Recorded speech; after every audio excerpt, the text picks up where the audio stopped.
Right, and we're live. I am Professor TieDye, otherwise known as JL, the co-host of Rhetoric Podcast. I am joined by Josh Slocum of Disaffected. He is a longtime face on Dangerous Rhetoric. He's known to many people, but some of my audience might not know who he is. And I thought he'd be a great introduction to a lot of people who don't know the impact that psychopaths and cluster B personalities have on our society. So I will hand it over to Josh to kind of do an introduction for himself before we start. If you want to go ahead, Josh. Okay, thanks, JL. I run a weekly podcast.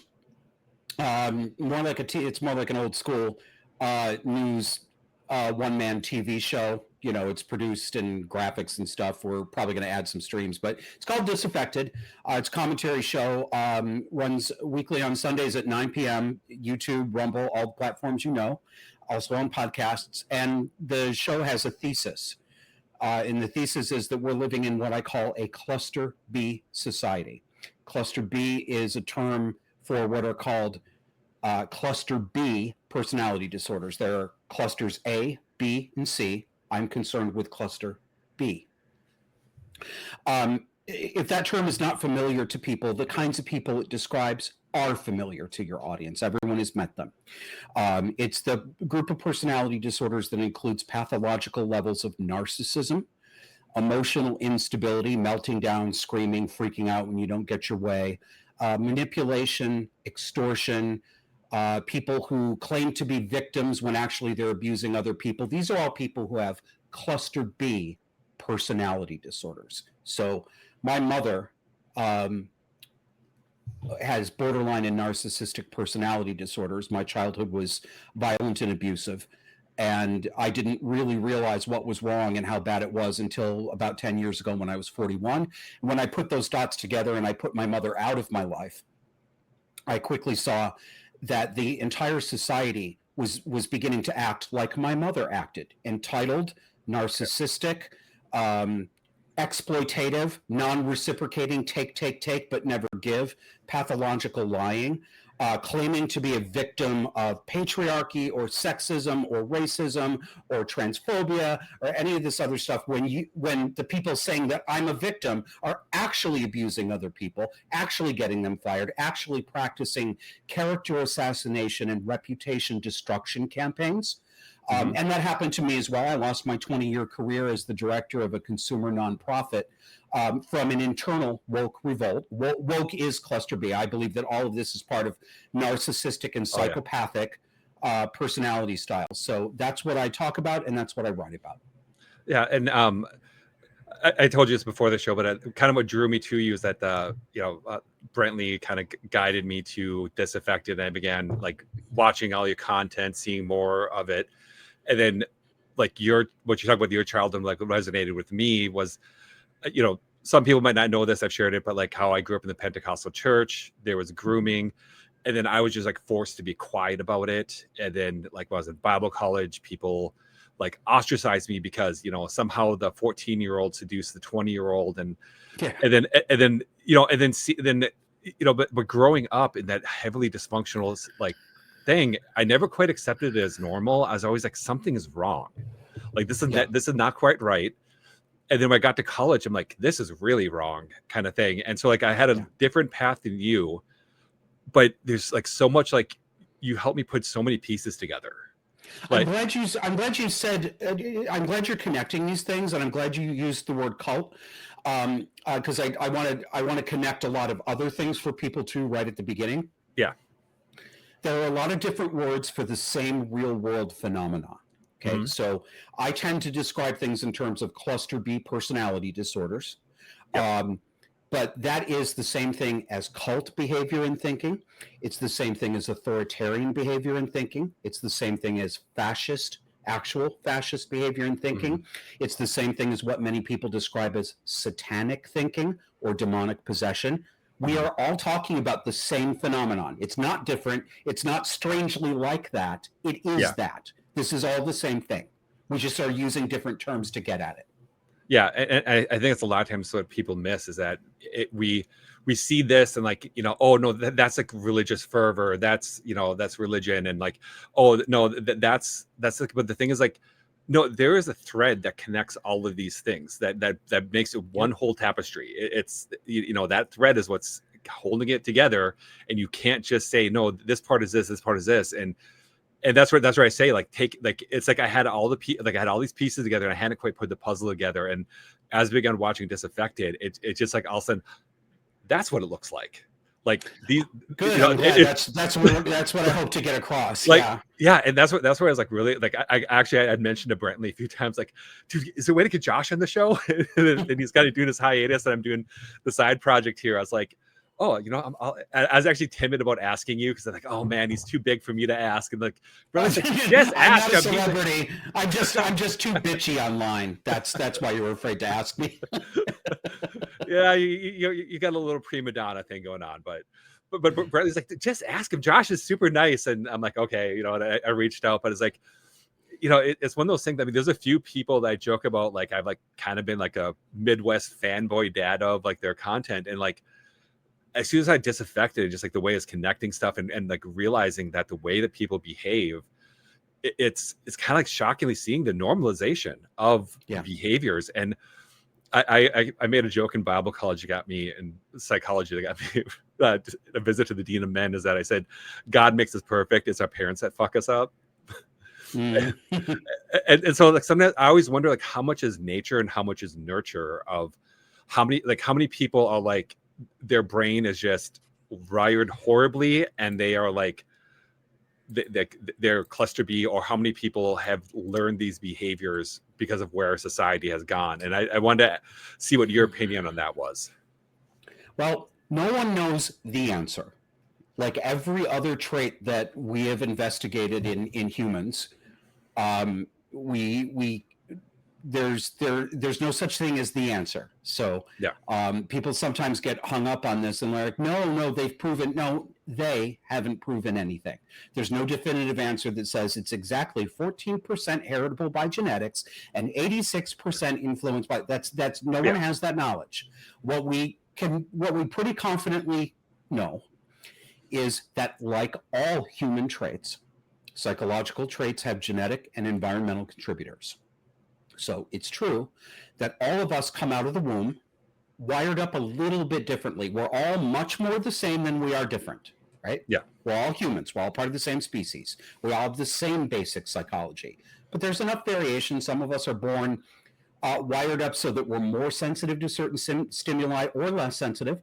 Some of us are wired up to roll with the punches more easily. Some of us are more neurotic. I'm on the more neurotic side. But what you find when you look at the life histories of people who have been diagnosed with cluster B personality disorders, at least 70 to 80% of them, there's very obvious childhood abuse, neglect, and mistreatment. There's major trauma. So it is an open question. No one has the answer. Some people insist that they do, but whatever. There are some researchers out there who say, no, personality is almost entirely genetic. It doesn't matter how you raise the kids. If they're going to be psychopaths, they're just going to be psychopaths. And if they're going to be good people, they're going to be good people. Yeah. I don't find that very convincing. I think it's a mixture, but I think that childhood mistreatment is probably highly causative. But I don't know. I can't prove that. What we can say is the correlation is real. There's no debating the correlation. That's an objective fact. Okay. Okay. So I guess that kind of goes further with my question of how much, I don't know how to put it, but other than how much of it do you think is like adults who like were normal children and then they get into their 20s and see social media and all of a sudden just become raging narcissipaths? It basically is just monkey see, monkey do. Negative. You don't think so? Let me qualify that. Okay. We're talking about these things sound very similar, but they're not. Okay. There's overlap, but there's a distinction. We need to make sure that is clear. Okay. Right now I'm talking about people with diagnosable, uncontroversial personality disorders. Okay. I'm not talking about edge cases. I'm talking about the real thing. So when we talk about the real thing, personality disorders don't come on in adulthood. That's not true. That just isn't true. They come on in childhood and adolescence, and they concretize in adulthood. Okay. there's going to be some variation. Some people will start earlier, some people will start later. But no, there's no such thing as somebody who was perfectly normal, had a completely normal range personality with healthy levels of neuroticism, healthy self-esteem, and then at 19 years old went to college and their personality entirely changed and they became personality disordered. That is not real. Okay. There was something in that person beforehand. Okay. So that's the real people. Now, there's a whole bunch of, and I think there are more in this category. Now I'm shifting and talking about something different. Okay. I'm talking about something I'll call a functional personality disorder. Okay. So these are people, and I think there are more of them than those who are fully psychiatrically diagnosable. Functional personality disorder, there are millions and millions and millions of people out there in the Western world and in America and Canada right now who I would describe as having a functional cluster B personality disorder. These are people who probably in a more normal environment, a more psychologically healthy ecosystem than what we have right now, would not be as neurotic, would not be as demanding, would not be as, for example, take grown women who call themselves radical feminists. Okay. I don't just mean feminist, I mean radical feminist. I got a mental image. Okay. Although the plain Jane feminists are not as far away from the radical feminists as they would like to portray themselves to be. Yeah. But you can get caught up in an ideology. Millions of women have been caught up in the feminist or radical feminist ideology. And their behavior begins to align with what looks like cluster B. They become resentful. They have they externally blame all their problems are the fault of men in the patriarchy. Anytime a man disagrees with them or a man says, don't give me your guff, stop running your mouth, they call that misogyny. He did an act of hate and abuse against me. This inculcated sense of victimhood is most cluster Bs believe that they are victims of outside forces and other people. One of the defining traits of the disorder is that person's belief that there is nothing wrong with them. They're not narcissistic. They're not exploitative. They're not neurotic. They're not out of control. It's everybody else always, right? Yes. So a lot of people can get sucked into that. So I think because we're living in a cluster B society, narcissism is affirmatively praised. Affirmatively praised. You go, girl, get yours, right? Queer liberation. Tell those cis people what the fuck it is, right? Blah, blah, blah. Now, these movements, the core of these movements, the core people are almost always cluster B. Yeah. But there are a lot of other people out there who are not as severe or maybe aren't even personality disorder, but they are vulnerable. They're more a follower type personality than any other kind, and they get caught up in it. And I was in it for a long time. I used to be a wokey. I was a leftist, liberal, woke person until about 10 years ago. 8 to 10 years ago. Okay. So there's mushiness. I do believe that fully diagnosable personality disorders, and they are borderline personality, narcissistic personality, histrionic personality, and antisocial personality. Antisocial personality is what you know colloquially as sociopath or psychopath. So this is the cluster that includes psychopaths. And there's a lot of overlap. Someone who has cluster B personality has a lot of overlap between these. I don't think they're as discrete and siloed as, well, it's this one, but none of the other four, right? Yeah. Most people have a blend. Yeah. The DSM kind of did a disservice in, it's kind of it's more of an a la carte than a set menu kind of thing. And I mean, wonderful way to put it. Yep. I mean, like my background is in theology and philosophy, so like psychology, I'm a little bit more muddy on. So like I probably worded that question a little bit murky, but I really like the way you put it. It wasn't murky at all. It's a common question, and it's an important one. Yeah. Yeah. Psychology itself is murky. It's not in jail. Well, because like sometimes like I know like with me like raising kids, I see like young kids, and I see like some of my friends who've had kids before me that they're teenagers going into adults, and all of a sudden they see something, and that's what I say the monkey see monkey do is like, and the way that society I guess kind of like glorifies these negative traits, and it's absolutely. And it glorifies, but it's telling your kids. I mean, this as a father. There is almost zero contemporary children's entertainment that is safe for children to watch. almost all of it teaches your children to be horrendous, narcissistic, demanding, entitled, flippant, snotty. It's amazing. Like, you remember when we were kids, there would be cartoon shows or sitcoms on, and a kid would act up that way, and they'd start talking back to dad or mom, or saying, "I'm going to stay out as late as I want." By the end of that episode, that child had been disciplined. Yeah, and they had a heart-to-heart talk with mom and dad about how this isn't acceptable. It's completely reversed now. Yeah, the child characters are praised for talking shit to their mother. Yeah. No, well, actually, I was gonna say the father. To their father. Yeah. Yeah. Well, I mean, because I was gonna say too, I was thinking about like some like the sitcoms from like the 80s and 90s, and like not only did the kid like learn the lesson, get like punished, but they got some sort of comeuppance.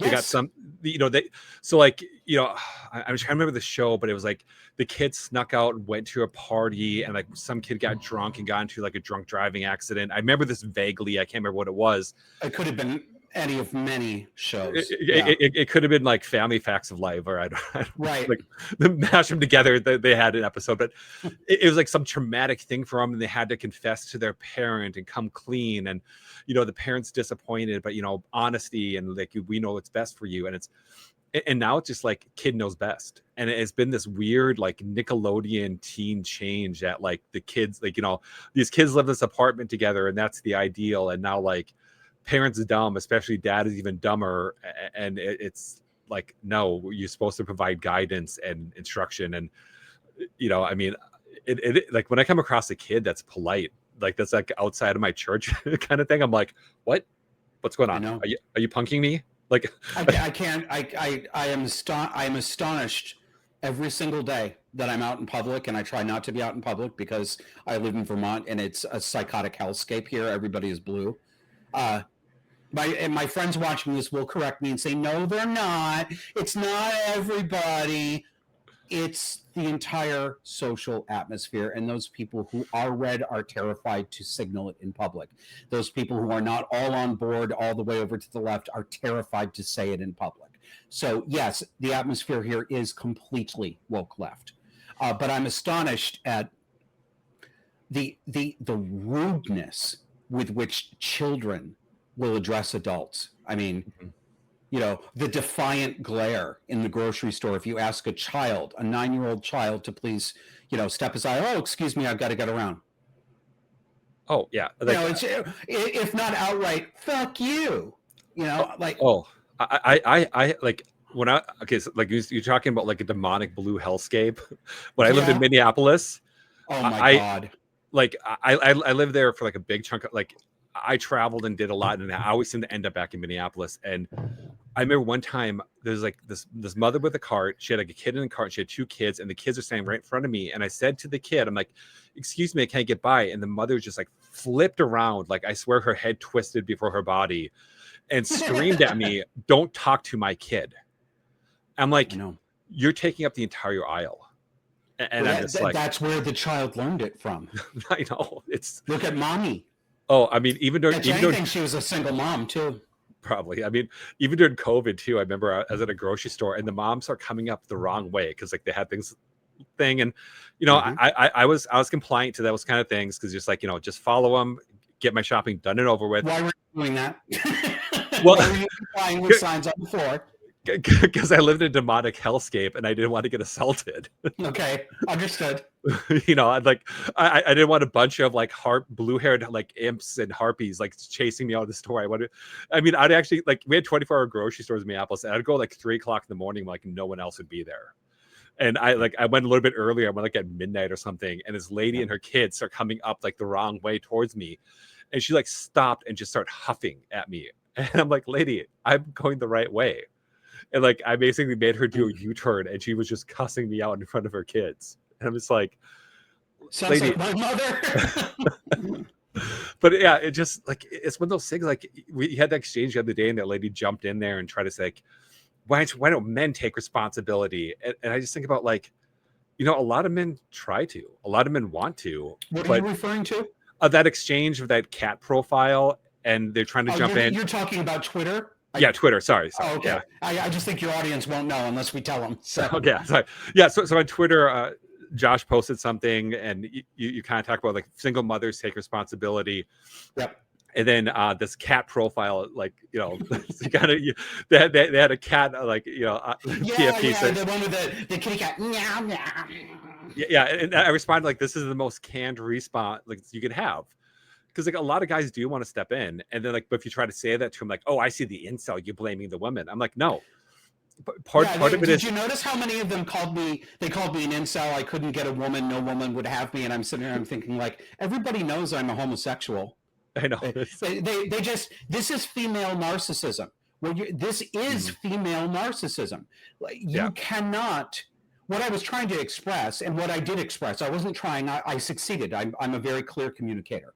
What I expressed was that women have fully 50% of the responsibility for bearing a child. They have as much responsibility as the men do, but that single mothers have been heroized and beatified in our culture. She's a strong single mom. This is not something to applaud, right? No. And most of them are not single mothers because they're running away from violence and abuse. Some of them are, absolutely. That happened in my family. My mother was horribly abusive. However, she was also abused. She was actually a battered wife. I watched it happen. The same man beat me who beat my mother, and he tried to kill her one night. My mother did literally have to flee and divorce to get away from a man who was trying to kill her and her children. I recognize that. I lived it, right? And I can say this. I can disclose it and say, I lived this. I know it. They'll still treat me like I'm pretending it isn't real because they hate men, JL. The feminism is narcissism. It's simply female narcissism. Mm-hmm. It's all I was expressing was that women have as much, not more, just as much responsibility for having children out of wedlock as men do. And you saw those harpies come screaming. They called me and you an incel, an abuser, a misogynist, a narcissist. I mean, basically everything that's inside of them, they project out onto other people. Yeah. I mean, because that's always kind of funny, because like I was going to type this out, but I decided, no, I'm going to word it the way that I worded it, of saying how, like, I forget exactly what I said, but basically how it's a canned response of saying that it's all the men's responsibility all the time. But I remember back in Australia when they had the wildfires, and this prominent Australian feminist came forward and said they need to focus on women domestic violence.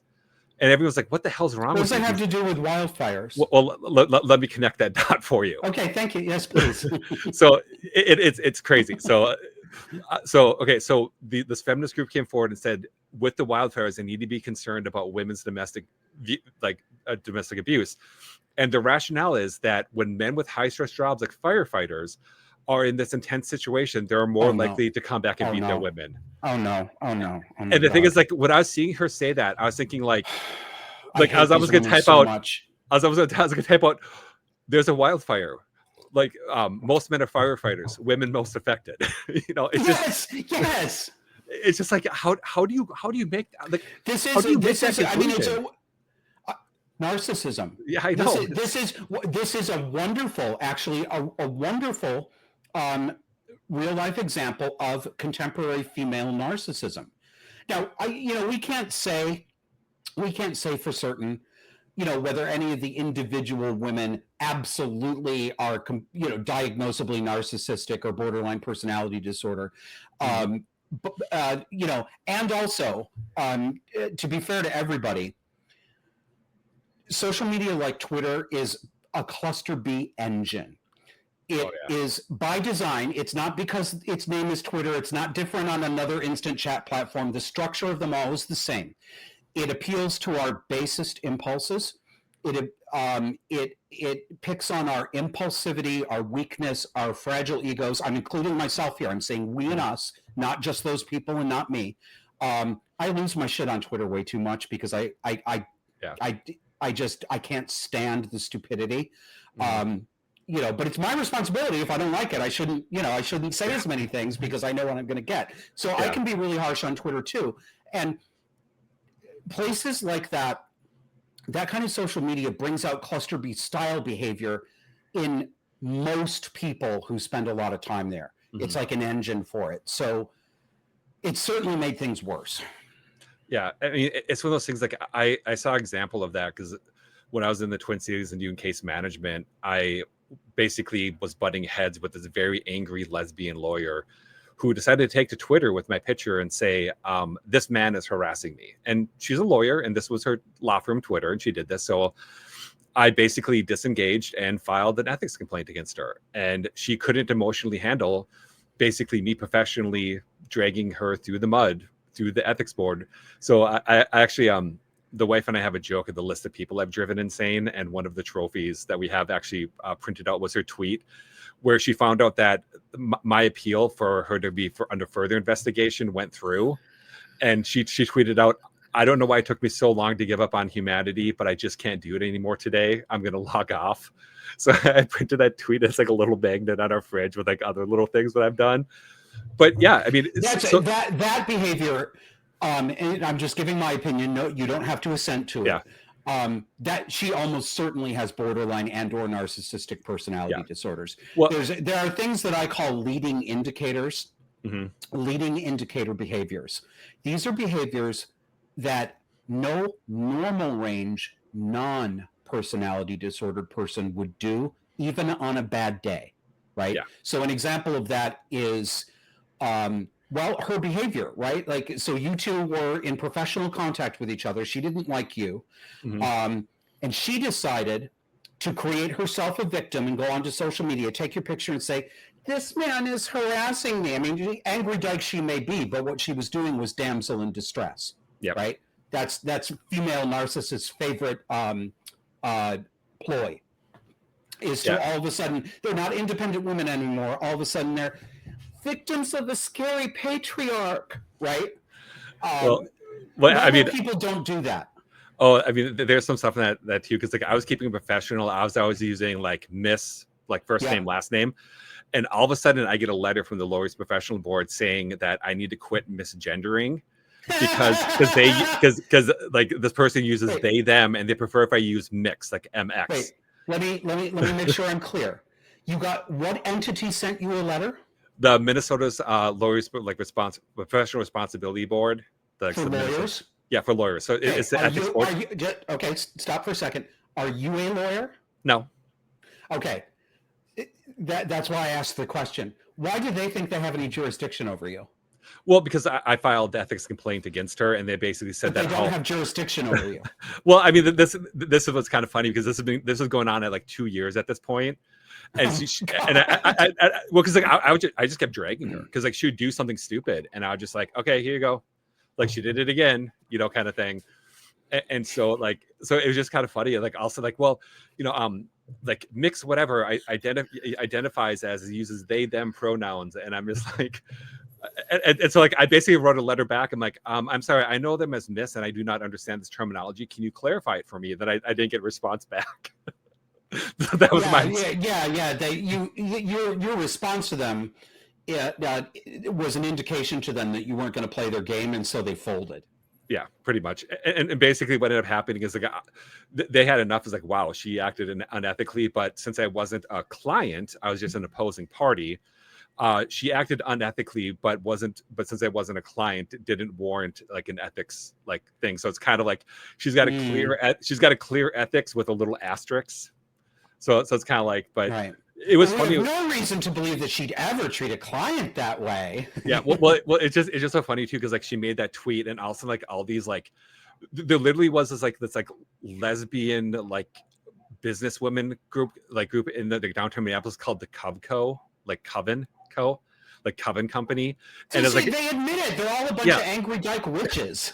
Yeah, and so this is what's funny. So like a bunch of them, they're like, oh my God, I've seen him downtown Minneapolis. I'm like, I don't live in downtown Minneapolis. Like what if they have seen you? Are you not allowed to go to downtown Minneapolis? I know. So like, I'm like, stand in Minneapolis and look west, and then where the metro ends, go another 50 miles. Like, that's where I live. It's like, you stupid bunch of bitches, but like, they're like, oh my God, I've seen him. It's like, and at the time too, because like I was recovering from my combat injury, I was like using a cane and stuff. It's like, yeah, I'm sure you like, why don't you mention my cane? Kind of thing. It's just like, but yeah, it was really funny. And like, this is where I kind of got my slogan about lesbians, is that I don't care if you're a lesbian, just don't be mean about it. That's a lot to ask, JL. I know. I try though. No, but that's what I was saying, because like that's why it's so weird for me, because like, you know, kind of going to my background, it's like I have such a hard time getting along with lesbians. I don't know why. I can't It's not get you, it's them. Yeah, but this is also like weird too, because like, you know, with my background and like how like was in Bible college, and like, you know, the abuse came forward, and like the youth leaders are abusive to me. And then it was the gay students in my Bible college that really gave me support, propped me up, and like let me succeed. So I have an easier time being friends with a gay man, which I almost like have even like what which you think would just stereotypically like straight guy, lesbian woman would have more in common. But it's just like, you know, but then also too, like there's so many of the quote like homocons that I'm like, I kind of see him and I'm like, I hate you so much. Like I just like you're an awful person, and like you're like using like this cloak of like conservatism to prop yourself up, and it just seems very weird to me. Does that make sense? What would be a good example of that? So like, okay, so like you'll have like this conservative, like this homocon conservative influencer, but they're doing like OnlyFans. And if you dare mention that, okay. But if you dare mention like, oh, I don't think pornography is good for society, you have like all of their stands all of a sudden just like flooding you and attacking you. And it's like I feel like I've heard like sex work is real work from more homocons than I have from the left. I believe you. Well, you know, I mean, almost nothing that I believe or say makes me popular, so there's no point in holding back on it. My views politically and culturally, and to a great degree morally, are diametrically opposite of what they were 10 years ago. I was a woke leftist. I went to Sarah Lawrence College, which is a Marxist indoctrination factory, like most liberal arts universities and colleges are. You know, I started gay rights activism when I was 16 years old, at the tail end of the AIDS crisis. So I was in that world for a long, long time. I was promiscuous. I was an alcoholic for decades. I did a lot of drugs. I slept around. I was the gay party boy. I've done almost all the things you say, except thank God there weren't things like OnlyFans and the internet where, you know, there's a whole trail of your private life, you know, there in perpetuity. But I did all those things. So I've been around the gay community for a long time. I'm completely out of it now. And I was talking about this with Kevin last night. My friend Kevin is the other half of our show, Disaffected. He's the producer. He does the graphics. You know, we put the show together. He does the technical stuff. The show was his idea, actually. And we're both gay and middle-aged. And he says to me last night, all the gays are cluster B. And that's pretty close to the truth. Yeah. What I think now is the majority of homosexuals, men and women, are incredibly mentally ill. There is so much cluster B. There's so much unstable, emotional, borderline, and histrionic personality styles and behavior among gay men. Same thing among lesbians. Lesbians are, frankly, most of them are mean. They're mean people. Yeah. They're angry, bitter, very mean people. Not all, right? Yeah. And the gay men are no better. I never thought I'd be saying these things, but my life turned around when I woke up to what cluster B was, and I realized that almost everything I believed and I had advocated for was morally wrong. It wasn't good for me. It wasn't helping other people, and it was making society a worse place. That's a lot to swallow. I'm not the only one who's been through that, but I really mean it when I say it changed my mind. I repudiate who I used to be, but most of them haven't. Yeah, and they can't. They're really not reachable. They're really not reachable. Yeah, I mean, and it's like that for me is like it's so different because like I guess like see, this can sound weird. Where my introduction to the gay community, I guess, was like lucky because growing up in that hyper Christian environment, I heard like all the horrible things. Like basically, like Pentecostals, are just like a slight hair away from the Westboro Baptist Church. So like, but when I was in school, like I was surrounded by very moral, religious, like young gay people. And then like the one gay person that was expelled from the university was basically he was going to the gay 90s in Minneapolis and bringing hookups back to the dorm room. And so any student would have been expelled for that. It wasn't a homophobic act. And then I was able to do a pastoral internship when I was doing my MDiv and Master in Divinity. And I was able to go to a couple like gay affirming churches because like part of me was like, okay, from everything I learned, these churches. So well, honestly, yes. That's what nature like. Because like my brain is like these like so like everything I've learned, these churches shouldn't work. Why are they so popular? And I get there and it's like this is a fucking meat market. Like I had friends who like drug me to like a couple of the gay bars like when I got 21 and I'm like, okay, yeah, cool, whatever. I don't want to come back. And I'm like, this is like the same thing. And it was just like, yeah. And especially too, like if you ever challenged like promiscuity or whatever. And like, Yes. I remember one of the pastors I studied under, he's probably my age now. He was HIV positive and he got HIV because he stepped out on his long-term relationship and got contracted HIV. And like, and this is why that church was interesting because I was so repulsed, but also I was like, what the hell? Because he would preach a sermon at least once a year about gay spirituality and the freedom to like express love openly. And I'm like, you're telling people to go fuck around when you just tell people to go sleep around when you got HIV by sleeping around on your committed relationship. And then, but like also too, I was so lucky because like a couple people that were at the Stonewall riots were actually at that church. Yeah. And I was able to sit down and talk to them and like learn what happened at Stonewall, what really happened, and not the woke revisionist. So it was like, yep. It was like I'm trying to think of a horrible candy. It was like a milk dud kind of thing. It was like, oh, this is kind of, it's like, oh, chocolate, kind of like thing. But it's an interesting experience. And, even our well, I mean, there's a couple of things have happened around Stonewall. There's historical revisionism all across American culture. It's not just gay subculture. It's the Civil War, it's the Civil Rights era, it's the Vietnam War, it's everything, right? Mm-hmm. But this revisionism that trans women started Stonewall, there was no such conceptual category until about 2010 that people accepted called trans women. That's not real. That's a polite way to avoid calling them what they are, which is transvestite fetishists. Yeah, they're transvestite fetishists and drag queens. I'm going to interject real quick because like one line that I really love is from Tu Wong Fu when they're describing the difference between a drag queen, a transvestite, and a transsexual. Yep. Like a drag queen is like a gay man that has too much fashion for one gender. A transvestite is a man who gets off dressing like a woman, and a transsexual is a man who's confused and thinks he's really a woman. And like every time, like I mean that and the line from Life of Brian where the person wants to be a woman, like those two lines I think about with the modern trans movement of, I want the right to be a woman and have a kid, but I can't but I want the right to, and then like that category, I'm like that fits. Like like drag queens are not transgender.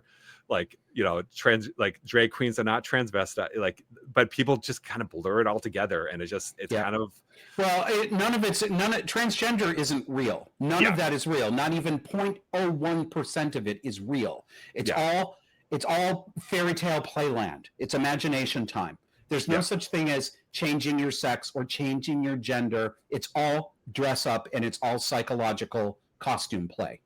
Yeah, that's all. Yeah, I mean, it's like that's what I find so shocking about it is like you're treating a mental health condition like with physical surgery, and people say, oh, this is like a straw man kind of thing, but we've had people do it. Like that one lady who thought that she should have been blind and then like put bleach in her eyes. It's not a straw man. It's exactly the same thing. Well, let's say like they'll say mental illness. These are people who need to be committed to a secure facility and treated. Yeah. Yeah. I mean, they're insane. Well, that's what I said. Like you bring this up to a leftist, they'll say, "Oh, that's a straw man. That only happened in that one case." It's like, what about that only happened in that one case? What specifically? Well, like the blinding, or like there's that person who put his legs in Yeah, dry I understand. ice. It doesn't matter how many. Yeah. What does that matter? That doesn't make the fact that it's Yeah. the same thing not true. It is the same thing. Yeah. Well, that's what I'm trying to say. It's that kind of a like delegitimizing like a legitimate criticism, and Yeah. that's it's one of the things too. It's like how do we not view like cutting off a body part as the same part of cutting off the frontal lobe? Yeah. I mean, you're severing a body part in either one. Like, it's like, I don't know. I mean, like I said, psychology is not my direct field, but it just, it's kind of one of those, like, philosophically, it's like, can't you draw this connection? But it's kind of They can. They don't want to. People's emotional resistance is what prevents them from accepting it. Well, I had a quip on Twitter the other day with somebody, and I said that denial of reality is the only way that they can enforce their reality. There needs to be it's like they need to like reject reality, like they need to push it past cognitive dissonance to where reality is fake, to keep what they want reality to be alive. And it's one of those things, like you see it in so many places, and it just like, I mean, it's not just the left. It's, we said on Twitter, it's like Twitter is like it's a narcissism factory. It's like the more narcissistic like crap you put out there. Mm-hmm. I'm kind of fired up today because what's going on. But like, if you put out something just like a batshit thing, and like, I am right, don't counter signal me, people are going to believe you more. And then the Rafferty, I had a comment with him. It's that the person who, like, the idiot that talks with the most conviction is oftentimes the most believed person. And it's kind of those things, like you say something with such conviction, you get people to believe you, and it's like, that doesn't make it true. Right. And I just feel sad that we have such a short attention soundbite society that people just like, they hear something, it itches their ear, and they just glob onto it. I mean, and what do you think about our society and the ability to hold our attentions? Like, I mean, it's we don't really have that ability anymore. We can get it back if we want to, but the distraction of instantaneous social media and being bombarded with the views of thousands of strangers and videos from places that you'd never have heard about, and incidents that you'd never have been aware of, it deranges our minds. Yeah. How could it not? I really feel that was kind of an example of like COVID, kind of like, I made this comment, I was blocked by a doctor because I said that COVID mentally buck broke some people, because we're getting all these instantaneous stories like hitting people, and it's like, well, COVID is nothing compared to like the 1920s, or let's say 1912s, like yellow fever outbreak. But at the same time too, like if something happened, it took weeks to like reach for like where I would be in the Midwest. Yeah. And and the thing is, it wasn't this like instant sense of urgency that people are panicking about, like with COVID. And it's just like, I told this a few times on Dangerous Rhetoric, that in my small town here, there's this weirdo that still wears a mask outdoors, and I'll see him. I'm pretty sure it's a him. The wife says I think it's a him, but it's one of those, like, it's a Pat kind of thing, but really skinny. Yep. And but like, mask on, and then like if he's walking down the sidewalk towards somebody, he will go out 6 feet and kind of do a little arch around them. And I'm like, COVID broke this person's brain. And it's just like, and that, I mean, that's where I'm just like this. But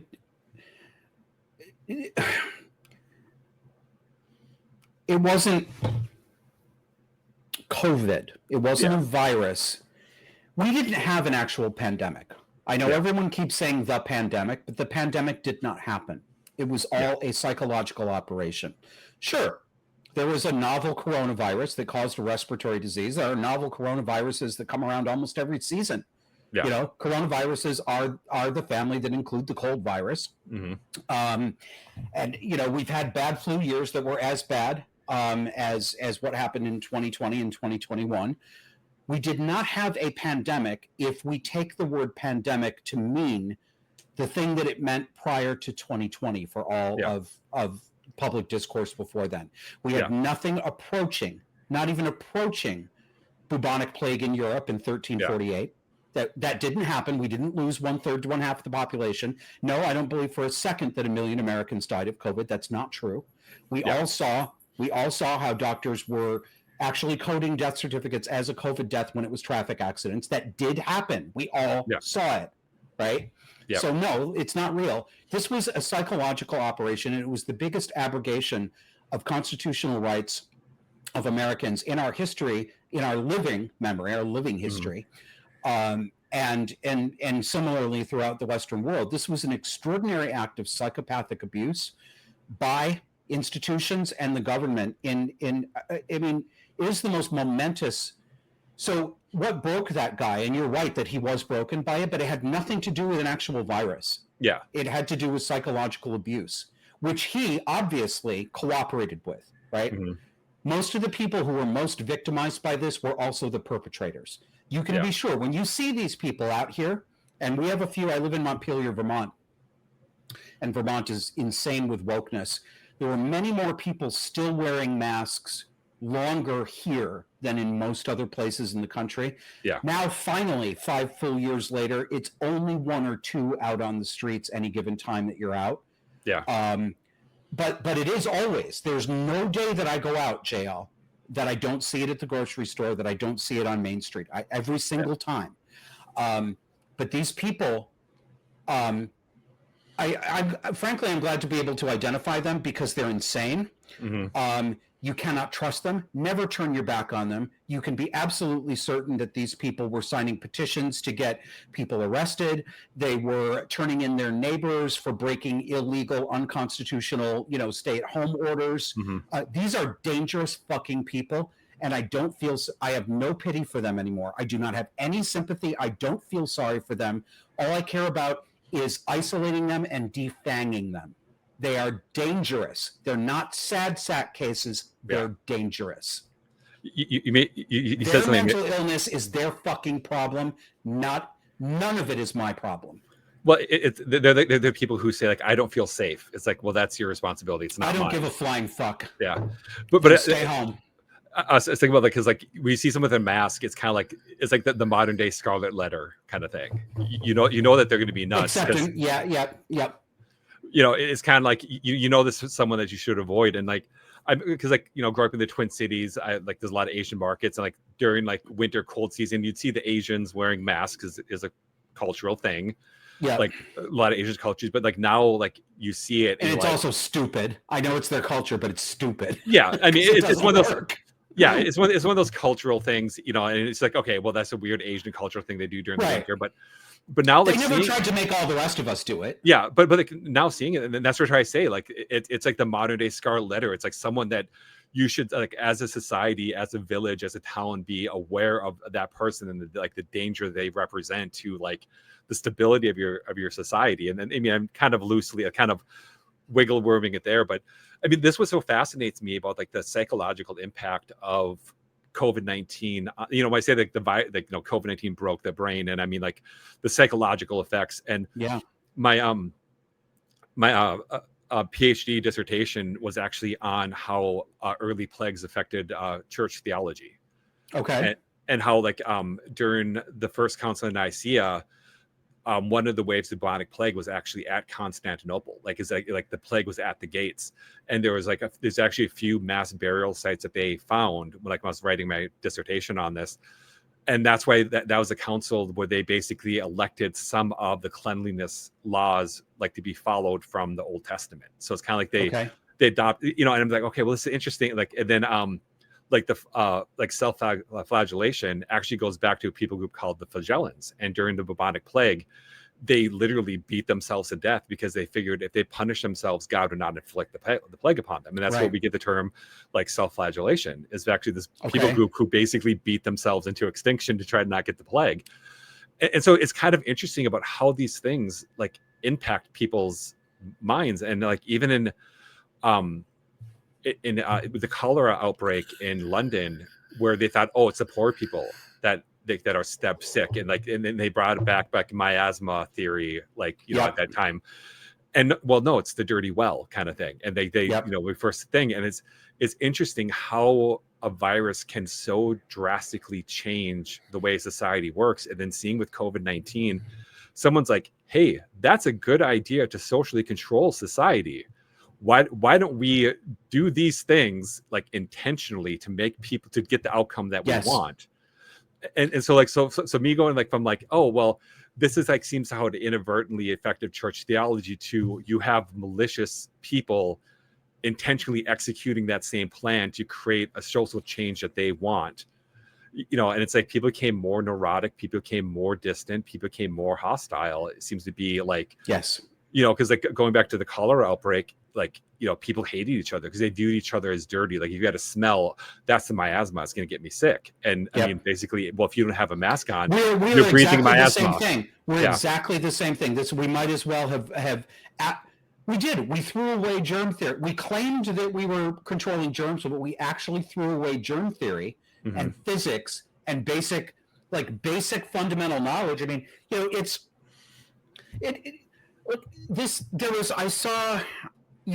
most people have seen some example of this, but there was somebody in the beginning of all this madness in 2020 who took a nicotine vape like I've got here, put a mask on, inhaled,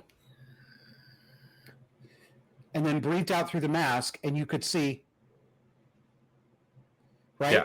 Obviously, the goddamn mask isn't doing anything. You don't need studies. You don't need Anthony Fauci. You don't need random placebo-controlled trials. We can measure the distance between pieces in the holes in the fabric, and then we can measure the virus, and we can see one smaller than other can go through hole, right? Yeah. A toddler can do this. Yeah. And yet, almost the entirety of the American population instantly buckled under to it. Yeah. Instantly.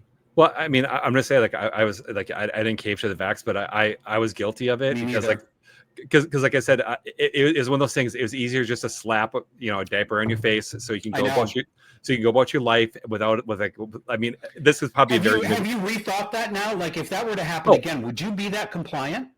No, I wouldn't. I mean, because like where I was, I remember this guy, he had this like thing clipped over his nose and it went over his face, and it was a Guy Fawkes like mustache. Yeah. And it was basically just like a cardboard cutout covering his face. And like by Minnesota law, that counted. I'm like, I remember thinking like, that guy's so awesome. Like I wish I could, but the thing is like, I had the wife, I had the kids, I need to get things done.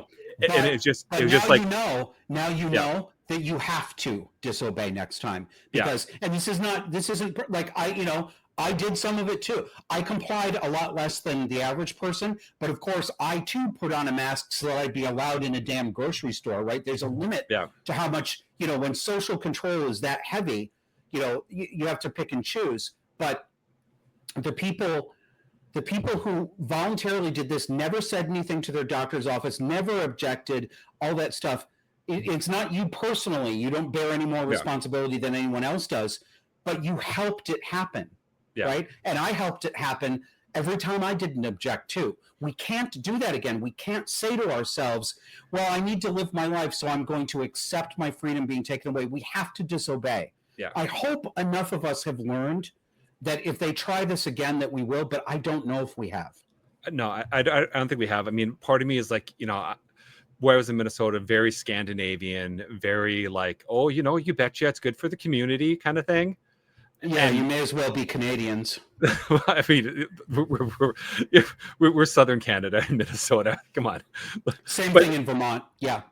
But it's one of those things. It's just like, like, oh, don't make a fuss, kind of thing. And it's just like, but now it's like, no, like, fuck you. I'm not going to do that. This is ridiculous. And it's one of those things. It's just an overreach power grab by people. And now it's almost like they know they can do it again, because we still have part of the community that can do it. And, we kind of touched on it briefly, but I always think it was like, you see those like shorts of the people who says like, we are not post-pandemic. Post-pandemic means we are still affected by it. Like, you're like, oh, was it Taylor Lorenz? Yeah, she was someplace. She's like, I can't believe there's people not wearing a mask, raw dogging this air. I'm like, what the raw dogging the air. Well, like, what the hell? It's insane. Well, and this is, I mean, we don't have time to get into a long discussion about this, but that uniform compliance among the American public is a major symptom that points to the utter feminization of our culture. The compliance with what Karen says, the do it for the community, don't rock the boat. That's a very feminine form of control. We need masculinity back. Yeah, I mean, it's one thing that I think we've kind of reached that tipping point that people are like, enough of your shit, bitch, kind of thing. I hope so. Like I'm like, I was talking. I forget I was talking to, like, how I was talking to Matt Forney. He's the episode prior. Well, Nathan Hale's coming out tomorrow, but Matt, he's an investigative journalist. Yep. And we're talking about how, like, the Midwest is behind, like, the rest of the country, and how, like, a lot of the country, like the Jersey was really close to going full red, and people are just sick of the Karen kind of thing. And even where I am now, it's like you see like a woman act up, and like I'm in like middle of nowhere, polite Wisconsin. I literally have heard "shut up, bitch" a number of times. That's a sign of health. That is actually a sign of health. Yeah, like seriously, like I've heard a couple guys say it, but I've heard like other people say, like women say it too. It's like, just shut up and stop being a bitch, like openly, to feel like a Karen. And it's like this is what we used to have. Like, you had someone acting out like that. You had the community saying, no, that is not acceptable. We punished that kind of behavior, but now we don't punish it, and too many people actually join in with it. I mean, I lost when I changed my mind about. I mean, by the time the pandemic started, I was most of the way to calling myself a conservative, having gone from a leftist liberal to a conservative. Not all the way, but most of the way. And the first year of the pandemic cured me of any allegiance to the left at all that I had left. But the not only did people buckle under and comply with it, but then they became enforcers themselves. I lost my job. I lost a 20-year career. I lost my employability in my field. I lost all of my friends, with the exception of one or two individual people. Everybody, real life friends, online friends, including online friends, people that I'd stayed with in their homes when I traveled for work, right? So we kind of knew each other and stuff. I was thrown out of everything, a combination of lack of COVID compliance and because I became conservative minded. Yeah. I mean, because like saying that, like, if you think about like punishing people, and I think about like the advent of social media as like you talked about this before, as a way of like punishing people. Like, I'm going to put you on TikTok. I'm going to make you go viral. And as you're saying this, like I thought about the Shiloh Hendricks thing out of Rochester, Minnesota, and what she did is what we need. Like, that how, like, you call a little boy N-word, and she's like, yes, because the thing is, because the thing is, it doesn't matter that situation. He's gonna try to punish you for a perceived slight. Doesn't matter the context. And she's like, like flat out to him. The very fact that a fucking Somali immigrant correctly knew that he had more social and political capital against an American white woman is a scandal. And he's right.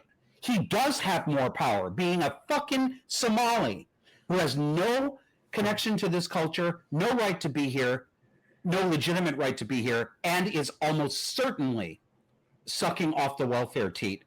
That he has more power to ruin the life of an American citizen makes my blood boil. Yeah.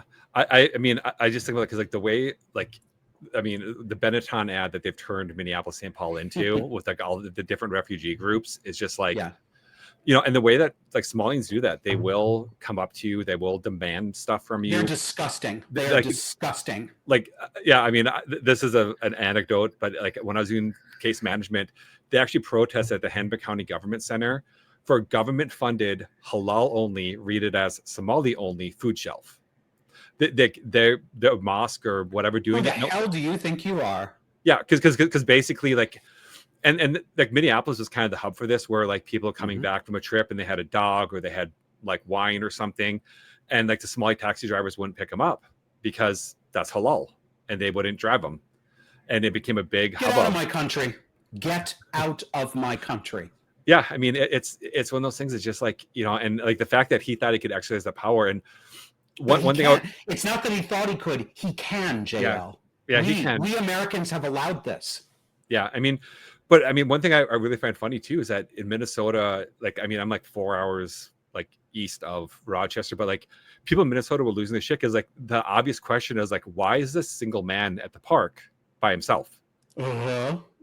like people like, and then people dug, and like he actually had like a sex crime charge. Yes, that was that's basically like in Minnesota loves their diversion programs, where it doesn't matter the crime, they try to put you into a diversion program unless they can make an example of you, because Minnesota loves to punish and they love to divert. Like there's kind of this like two ends. Okay. And so he was basically diversion programmed out, so it's not like officially on his record. And so people's like, oh, well, like that's convicted of sex crime. No, he's not. It's like, well, he was charged with the diversion program. So it's kind of like, it's like pleading no contest. Like you admit there's enough to do, but he did the thing we accused him of. He did do it. Yeah. But he pled no contest, so that they didn't have to go through the whole court production, and like how many what later they dropped it. And just like, this is a huge disservice, but Minnesota.